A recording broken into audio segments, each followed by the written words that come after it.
Good afternoon, students. Myself, Professor Uday Patel. Today we study about security analysis. This is a topic of PSOC subject. In that, first of all, why we required security analysis? Basically जो भी आपका power system होता है ना, तो उसके अंदर काफ़ी सारे फॉल्ट होते हैं। लाइक मान लो कि line to ground fault, double line to ground fault, insulation जो भी आपके ब्रेक डाउन होते हैं, ओके, उसी उसकी वजह से आपके हीट लॉसेस होते हैं, ओके। वो सारी चीज़ें आपकी काफ़ी ज़्यादा फ्रिक्वेंटली होती है। तो उसके लिए आपका क्या रिक्वायर्ड है? सिक्योरिटी एनालिसिस रिक्वायर्ड है, जिसके अंदर हमारा मेन चीज़ क्या है? Measurement. We all know about measurement. हम जो भी पावर का मेजरमेंट करते हैं तो उसके लिए क्या करते हैं कि वॉट मीटर यूज़ करते हैं। करंट का मेजरमेंट करते हैं तो उसके लिए ए मीटर यूज़ करते हैं। वोल्टेज का मेजरमेंट करने के लिए हम वॉट मीटर यूज़ करते हैं। वैसे ही काफ़ी सारे आपके मेजरमेंट इक्विपमेंट्स होते हैं। तो उसके बेसिस पे आपका क्या है, पूरा का पूरा यहाँ पे सिक्योरिटी एनालिसिस हमने कुछ एक डायग्राम ड्रॉ किया है। This is a filtering. Okay, after then this is a network topology. State estimation, it is a very commonly used for our security analysis. In that we get observable and bait data process. Okay, after then limit check, यानी कि आपकी जो rated values होती है, okay, वो violet हुई है कि नहीं हुई। लाइक मान लो कि as a example, if we have 230 voltage and there's plus or minus variations are something plus or minus 5 percentage.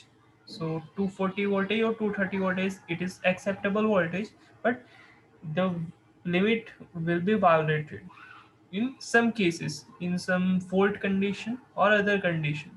So the voltage will be 260 voltage or 240 voltage or 200 voltage या 150 voltage, it can be happen.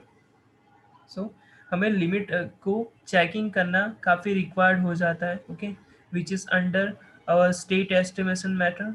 Okay, in that there is some state, emergency state, restorative state, and normal state, okay, we which are already covered in previous lecture. Okay, after then there is a contingency selection. Contingency यानी आपका disturbance, कौन सा disturbance आपका हुआ है वो आपको select करना पड़ेगा। उसके बाद आपका कंटिंजेंसी इवोल्यूशन होगा, जिसके अंदर कित जो भी आपका रिस्पेक्टिवली फॉल्ट होता है या डिस्टर्बेंस होता है तो उसको आपको इवोल्यूशन करना पड़ेगा। और वो उसके बाद आपका सिक्योर्ड स्टेट है या इनसिक्योर स्टेट है, वो आप वहाँ से आप डिसाइड कर सकते हो। ओके, उसके बाद बस लोड फोरकास्ट। बस लोड फोरकास्ट का मीनिंग क्या होता है? लोड फोरकास्टिंग का मीनिंग क्या होता है कि आपके घर पे जितने आपके लोड होते हैं, लाइक आपका फ्रीज हो गया, आपका टीवी हो गया, आपका फैन हो गया, डिफरेंट डिफरेंट जितने भी आपके इक्विपमेंट होते हैं, उसके ऊपर से एक लोडिंग का पूरा एक क्या बोलते हैं, टेबुलर फॉर्म बनाया जाता है। ठीक है, और उसके हिसाब से लोडिंग का शेड्यूलिंग किया जाता है कि पर डे आपका कितना लोडिंग यूज हो रहा है, कितने कितने टाइम पे, और उसके रिस्पेक्ट में जनरेशन किया जाता है। So in this is all in bus load forecast. Okay, online load flow का मीनिंग क्या होता है कि रियल टाइम पे आपका लोडिंग कितना है वो आप वहाँ पे चेक कर सकते हो। एक्सटर्नल नेटवर्क मॉडलिंग के अंदर आपका क्या होता है कि जो भी आपका एक्सटर्नल नेटवर्क का मेनली एक मॉडल बनाया जाता है, सिमुलेशन बनाया जाता है इन द सेंस, जिसके अंदर आप इजीली चेक कर सकते हो कि कितनी आपकी, अगर आपका कोई एक्चुअल कंडीशन है, ओके, उसके अंदर कुछ आपकी वैल्यूज आ रही है, तो आप सिमुलेशन मॉडल के अंदर वो सारी चीज़ें रख सकते हो और आप चेक कर सकते हो कि आपकी लिमिट वायोलेट होगी कि नहीं होगी। अगर होगी तो कितने वेरिएशन के बाद होगी, तो वो सारी चीज़ें यहाँ पे आप देख सकते हो। ओके, अब ये पूरा का पूरा जो भी आपने डायग्राम देखा, जिसके अंदर से हमने थोड़ा सा ब्रीफली यहाँ पे स्टडी किया, ओके, तो उसका डिटेल में हम स्टडी करने के लिए यहाँ पे क्या करें कि पूरे के पूरे डायग्राम के लिए हम उसको 4 पार्ट्स में डिवाइड करें for understand about diagram we can divide the power system into four parts. That is, first, optimal dispatch; second, post contingency; third, secure dispatch; and after then secure post contingency. Optimal dispatch का meaning क्या होता है कि it is a state that the power system in prior to any contingency. It is optimal with respect to economic operation, but it may not be secure. Okay, ये जो भी है optimal dispatch, okay, वो किसकी condition है कि contingency होने के पहले की कंडीशन है, prior to any contingency. Okay, disturbance होने की पहले की जो कंडीशन होती है, ओके, उसको आप क्या बोल सकते हो, ऑप्टिमल डिस्पैच बोल सकते हो. रिस्पेक्टिवली हम क्या करते हैं कि जो भी आपका हम ऑप्टिमल डिस्पैच है, जो भी स्टेट हम यहाँ पे समझ रहे हैं ना, ओके, तो उसको एग्जाम्पल के ऊपर से समझते हैं. ओके, लाइक यहाँ पे हमने एक एग्जांपल लिया है कि दो जनरेटिंग यूनिट है, unit one and unit two. एक लोड है, ओके, और यहाँ पे आपकी पैरेलल टू लाइंस यहाँ पे रखी है, ओके, जिसकी कैपेसिटी 400 मेगावाट जितनी है. यानी कि इतने तक आप क्या कर सकते हो कि लोडिंग को इंक्रीज कर सकते हो. यहाँ पे 400 मेगावाट तक आप पावर को ट्रांसफर कर सकते हो. रिस्पेक्टिवली जितने भी आगे हम स्टेट पढ़ेंगे वो क्या होगा कि 400 मेगावाट की जो भी लाइन होगी उतनी ही होगी. सिमिलरली हम ये क्या बोलते हैं एज्यूम करेंगे तो आपको काफ़ी इजीली पता चलेगा कि डिफरेंट डिफरेंट स्टेट में आपका कन्वर्जन कैसे होता है. तो यहाँ पे आपका क्या आएगी, 500 मेगावाट है यूनिट वन से. आपका यहाँ पे क्या होगा कि हाफ ऑफ लाइन पे आपका पावर ट्रांसफर हो रहा है, तो इतना ज़्यादा कोई प्रॉब्लम नहीं होगा. क्यों प्रॉब्लम नहीं होगा? क्योंकि आपका 400 मेगावाट का लाइन है और वहाँ पे सिर्फ आप कितना पावर ट्रांसफर कर रहे हो, 250 मेगावाट. ओके, एंड यहाँ पे आपका जनरेटर टू है, ओके, वो आपका या यूनिट टू है, वो कितना पावर जनरेट कर रहा है, 700 मेगावाट. ओके, और टोटल यहाँ पे आपको कितना रिक्वायर्ड है, 1200 मेगावाट. तो यहाँ पे जो भी आपका लोड है, ओके, उसको रिक्वायर्ड पावर आपका यहाँ पे सप्लाई हो रहा है. ओके, तो ये क्या है, नॉर्मल कंडीशन, कोई भी यहाँ पे आपका फॉल्ट नहीं हुआ है. सेकेंड कंडीशन है पोस्ट कंटिजेंसी, या ऐसा बोल सकते हो कि कंटिजेंसी होने की बाद की condition. It is the state of power system after contingency has occurred. Okay, just I say we shall assume that here we shall assume here that this state a security violation, यानी कि कुछ ना कुछ आपकी क्या हो रही है, कुछ ना कुछ आपकी वैल्यू वायोलेट हो रही है. वायोलेट हो ही रही है इन द सेंस आपका वोल्टेज या पावर का लिमिट जो भी होता है ना, ओके, वो आपका क्या हो रहा है, कम हो रहा है या काफ़ी ज़्यादा हो रहा है. ओके, एग्जाम्पल के ऊपर से देखते हैं. सेम का सेम जो भी आपने डायग्राम देखा वहीं का वहीं यहाँ पे रेफर हमने किया है. ओके, पोस्ट कंटिजेंसी में क्या होगा कि लाइक कोई एक लाइन जो हमने पैरेलल लाइन ली थी उसके अंदर से कोई एक लाइन ब्रेक हो गई है ड्यू टू सम डिस्टर्बेंस और ड्यू टू सम कंटिजेंसी और due to some insulation failure. Okay, यहाँ पे आपका जो भी एक लाइन है वो आपको क्या हो गया, ओपन हो गया. ओके, अब उस टाइम की कंडीशन में जो भी आपका रिक्वायर्ड लोड है वो तो आपका 1200 है ही है. ओके, यहाँ पे आपका 700, तो वो जो भी जनरेटर टू यूनिट होगा वो उसको दे देगा. लेकिन रिक्वायर्ड अदर जो भी पावर होगा उसका क्या, तो उसके लिए तो कंपलसरी क्या करना पड़ेगा, जो भी आपका सेकंड लाइन है उसके ऊपर से आपको 500 मेगावाट भेजना ही पड़ेगा. ओके, क्योंकि लोड क्या करेगा, जो भी करंट है, ओके, या मेनली जो भी आपका पावर है उसको कंज्यूम करने की ट्राई करेगा.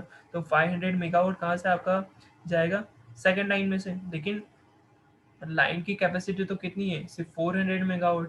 तो इनडायरेक्टली क्या हो जाएगा, ये सेकंड लाइन आपकी ओवरलोड हो जाएगी. ओके, तो उसको आप क्या बोल सकते हो, post contingency.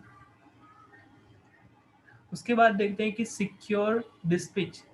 It is the state of the power system with no contingency outages but with correction to operating parameters to account for security violation. यानी कि ये क्या है कि ये ऐसा स्टेट है कि आपकी इसके अंदर कोई कंटिजेंसी नहीं होगी. ओके, बट ऑपरेटिंग पैरामीटर्स यानी क्या कि आपका जनरेटर जो भी होगा उसके लिए हम क्या करेंगे, कुछ ना कुछ चेंजेस करेंगे। ओके, फिगर के ऊपर से समझते हैं। ओके, लाइक मान लो कि पहले हमारा क्या था, 500 मेगावाट आपका जनरेटर वन डिलीवर कर रहा था पावर। ओके, तो यहाँ पे हमने क्या किया कि यहाँ पे आपका जो भी पावर है, ओके, उसको हमने क्या कर दिया, 100 मेगावाट तक उसको कम करवा दिया। और जनरेटर टू है उसको हमने 700 मेगावाट से 800 मेगावाट में कन्वर्जन करवा दिया। अभी की कंडीशन में क्या होगा कि दोनों ही आपके जो भी लाइंस है उसमें इक्वल पावर यहाँ पे डिलीवर हो रहा है। तो आपका 400 मेगावाट का कितना कितना होगा, 200 मेगावाट में दोनों ही लाइन में आपका डिवाइड हो जाएगा। ओके, तो यहाँ पे आपको 1200 मेगावाट जो लोड को मिलना चाहिए वो क्या है, मिल रहा है अभी। ओके, अब लास्ट जो भी स्टेट है उसको हम देखते हैं, secure post contingency. It is the state of the power system when contingency analysis is applied to base operating condition with correction. It is illustrated with example. Okay, यहाँ पे हम क्या करते हैं, देखो अब इस कंडीशन में हम कर क्या रहे हैं वो समझो कि ये सिक्योर पोस्ट कंटिजेंसी यानी क्या कि हम जो भी एक सिस्टम होगा उसको कंसिडर करेंगे और उस सिस्टम के अंदर हम खुद से कुछ ना कुछ कंटिजेंसी अप्लाई करेंगे, जैसे हमने यहाँ पे किया है। ओके, फर्स्ट जो भी आपके पैरालाइन का जो भी यहाँ पे आप देख रहे हो, जो भी आपका यहाँ पे ये फर्स्ट लाइन है उसको हमने क्या कर दिया, ओपन करवा दिया।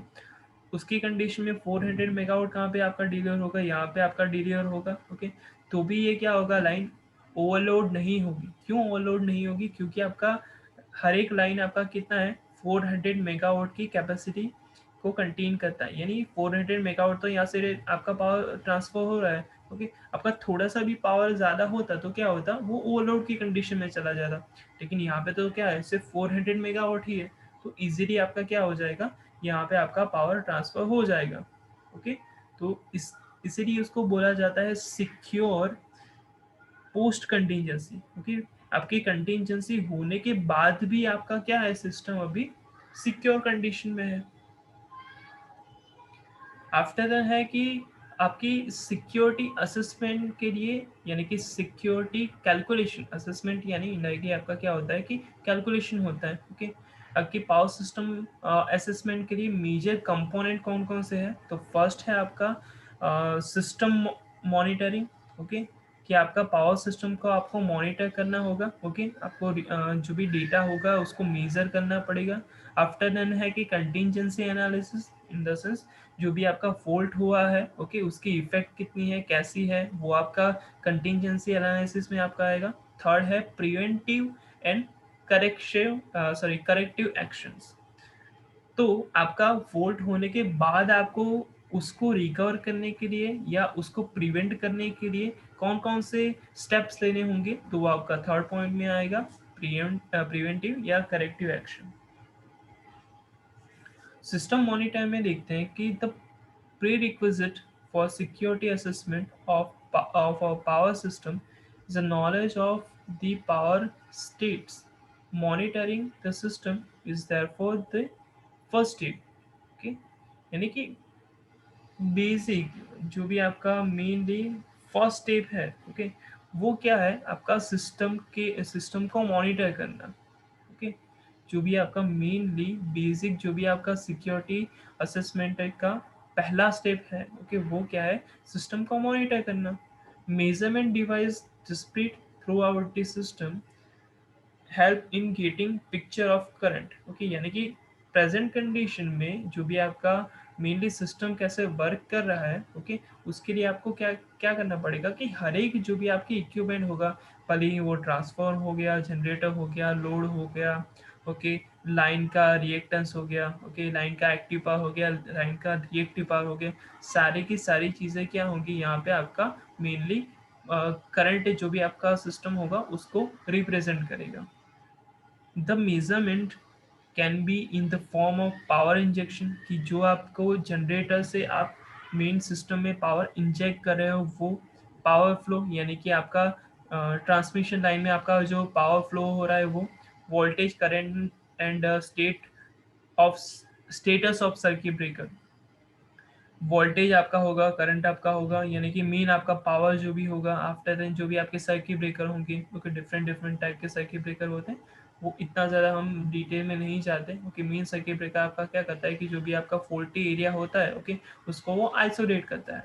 ओके, स्विचेस हैं, यानी कि normally close, normally open switches होती हैं। ओके, आफ्टर देन आइसोलेटर होता है। तो वो सारी चीज़ें आपकी क्या होंगी कि इसके अंदर आपका आएगा ट्रांसफॉर्मर टैप्स, यानी कि हाई वोल्टेज वाइंडिंग के साइड आपकी जो भी ट्रांसफॉर्मर टैपिंग्स होते हैं, तो उसकी वजह से आपका क्या होता है कि मेनली आपका सेकेंडरी वोल्टेज में आपको कितना वोल्टेज रिक्वायर वोल्टेज देना है, आप ट्रांसफॉर्मर टैपिंग से आप कंट्रोल कर सकते हो। जनरेटर आउटपुट होता है etcetera, which are telemetry to the control centre. Okay, यानी कि ये सारी चीज़ें आपकी क्या होनी चाहिए, ये आप मेजर करो। ओके, कर सकते हो। इस तरह का पूरा सिस्टम आपको बनाना पड़ेगा at the time, real time basis पे, और एज वेल एज टेलीमेंट्री जो भी आपका कंट्रोल होता है उसके लिए भी। Remove control of circuit breakers, disconnectors, transformer taps, etc. is generally possible। यानी कि जो भी ये आप कर रहे हो ना, ओके, सर्किट ब्रेकर हो गया, डिस्कनेक्टर हो गया, डिस्कनेक्टर यानी इनडायरेक्टली आप आइसोलेटर की ही बात कर रहे हैं हम यहाँ पे। ओके, ट्रांसफॉर्मर टैप्स हो गया। ओके, उसको आप जनरली क्या कर सकते हो कि उसका कंट्रोल आप जनरली रिमूव कर सकते हो। Okay, the entire measurement and control system is commonly known as supervisory control and data acquisition system, okay, SCADA। Generally आप 8 सेमेस्टर में हो सब लोग, ठीक है, तो आपको ये सारी चीज़ें पता होगी कि जो भी आपका रियल टाइम बेसिस पे आपको डेटा का मेजरमेंट करना होगा ना, तो उसके लिए आपका स्काडा सिस्टम यूज़ होता है। ओके, और एज वेल एज आपकी कोई कंपनी कंसिडर कर लो या कोई भी इंडस्ट्री कंसिडर कर लो, उसमें आपका पीएससी स्काडा काफ़ी ज़्यादा यूज़ होता है। ओके, विच इज़ उसके अंदर आपका मेनली जो भी आप डायग्राम बनाते हो, ओके, तो उसके ऊपर से आपको काफ़ी ज़्यादा ये चीज़ें पता चलती है कि एक्चुअली जो भी आपकी प्रैक्टिकल कंडीशन होती है ना, ओके, तो उस टाइम आपका मेनली पूरा का पूरा प्लांट कैसे वर्क करता है। ओके, आफ्टर देन है कि contingency analysis. Contingency analysis name से आपको क्या पता चलता है कि कौन सा आपका डिस्टरबेंस हो रहा है। ओके, कौन से डिस्टरबेंस में आपका कितना आपका करंट एंड वोल्टेज है वो वायोलेट हो रहा है, ओके, चेंज हो रहा है मेनली। ओके, उससे कितना आपका इफेक्ट हो सकता है पावर सिस्टम को, वो सारी चीज़ें आपकी किसके अंदर आएगी, आपकी कंटिंजेंसी एनालिसिस के अंदर आपकी आएगी। A result of contingency analysis allow the system to be operated deficiently. Okay, major component of contingency analysis are contingency definition, selection, evaluation. Definition involve preparing a list of probable contingency। इन इसका मतलब क्या है वो समझो। अगर आप कोई contingency analysis करते हो किसी प्लांट का या किसी सिस्टम का, तो उससे आपको पता क्या चलेगा कि आपका सिस्टम कितनी डिफिशिएंटली वर्क है, इन द सेंस इफिशिएंसी का उल्टा। ओके, कितना आपका कंटिंजेंसी की वजह से आपका मेनली वोल्टेज ड्रॉप हो रहा है। ओके, कितने आपके लॉसेस में आपका प्लांट चल रहा है, वो आपका क्या शो करवाता है कि डिफिशिएंसी ऑफ प्लांट को वो शो करवाता है। ओके, वो कब मिलेगा कि जो आपने कंटिंजेंसी एनालिसिस कर लिया उसका ये रिजल्ट है कि वो शो करवाएगा कि how much your plant is operated deficiently. और उसके ऊपर से आपको क्या मिलता है, definition of contingency, selection, evaluation and उसके बाद आप क्या कर सकते हो कि प्लांट के अंदर कितनी पॉसिबिलिटी है कौन कौन से फॉल्ट होने की, कौन कौन से आपकी कंटिंजेंसी होने की। आफ्टर दैट है कि preventive and corrective action. Fault होने के बाद आपको कौन कौन से स्टेप्स लेने होंगे, वो सारी चीजें आपके कहाँ पे आएगी, ये लास्ट स्टेप में आएगी preventive and corrective action. Okay, preventive and corrective action are needed to maintain the secure operation of a system or bring it to secure operating state. Corrective के अंदर आपका क्या होता है कि जो भी आपका रिएक्टिव पावर होता है उसके लिए आप फैक्ट डिवाइसेस यूज करते हो, ओके। तो वो उसका रिएक्टिव पावर का आप कैसे स्विचिंग करते हो, okay. After an transformer tap changing करोगे तो कितना आपका टैपिंग आप रखना पड़ेगा आपको, मेनली आपका सिक्योर ऑपरेटिंग स्टेट में रहने के लिए। वो सारी चीज़ें आपकी करेक्टिव एक्शन के अंदर आएंगी, ओके। और प्रिवेंटिव एक्शन के अंदर आपका क्या होता है कि जनरेशन का रीशेड्यूल करना, कि लोडिंग कितना इंक्रीज हुआ या डिक्रीज हुआ, उस हिसाब से आपका मेनली क्या करना पड़ेगा, आपको जनरेटर का रीशेड्यूलिंग करना पड़ेगा, ओके। तो टुडे वी स्टडी अबाउट